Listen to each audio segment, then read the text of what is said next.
Hello, good day, friends. This is Emmanuel of TaxPro. Remember that we started discussing about tax obligations of NGOs. We have talked about the registration, we have talked about the record keeping, filing returns. That's where we are now. We have the laws that are supposed to be complied with when it comes to returns. Now, we're going to look at Company Income Tax Act, that is CITA. Every company, including a company granted exemption from incorporation, shall, whether or not a company is liable to pay tax under this act for a year of assessment, with or without notice from the service, file a self-assessment return with the service in the prescribed form at least once a year, and such returns shall contain, these are the contents of the returns that the NGO under the Act CITA is expected to file at least once a year. We are looking at the content of these returns. A.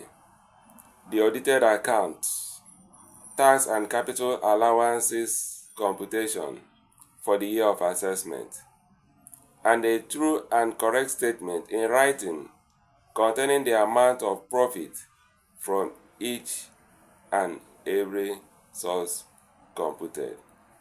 The audited account, we all understand what it means. Audited account is prepared by a firm of chartered accountants. So, tax computation and capital allowances computation also will be attached to the audited account for the year. Also, a true and correct statement in writing containing the amount of profit from each and every source computed is necessary. B. A duly completed self-assessment form. This form is normally provided by the service, by FRS, as may be prescribed by the service from time to time. Attested, this form should be attested by a director or secretary of the company, and such attestation shall contain a declaration that it contains a true and correct statement of the amount of its profit computed in respect of all sources in accordance with this act and any rule made, and that the particulars given in such returns are true and complete.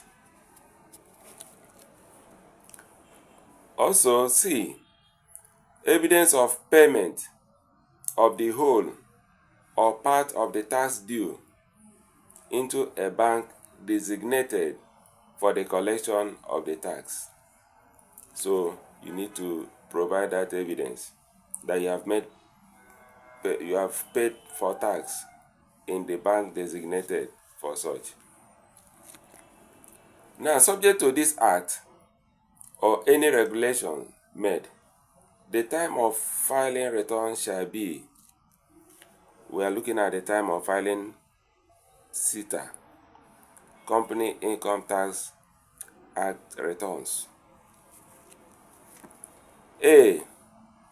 In the case of a company that has been in business for more than 18 months, not more than 6 months after the end of its accounting year. Not more than 6 months for that one that has already been in business for 18 months. Let me repeat it again.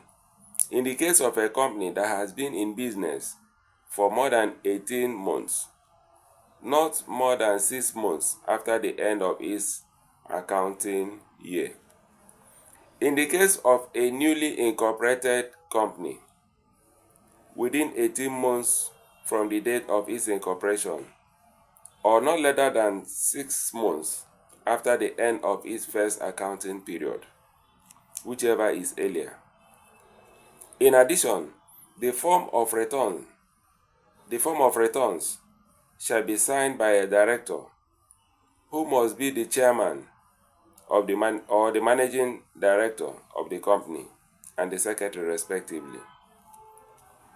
I hope we are together. That's to say, for the one that is within 18 months, it shall be not later than 6 months after the end of its first accounting period, and it has to be signed. The form shall be signed by the chairman or managing director of the company and the secretary respectively. Any company which fails to comply, any NGO, any organization that fails to comply with the provisions of subsection 2, that is, of CETA, shall be liable to pay as penalty for late filing. So late filing penalties will apply.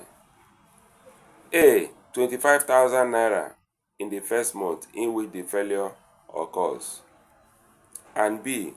5,000 naira for each subsequent month in which the failure continues. When it occurs, 25,000 naira. As it continues, subsequently, 5,000 will be accumulating on that. Thank you. Please subscribe to my channel. Thank you so much.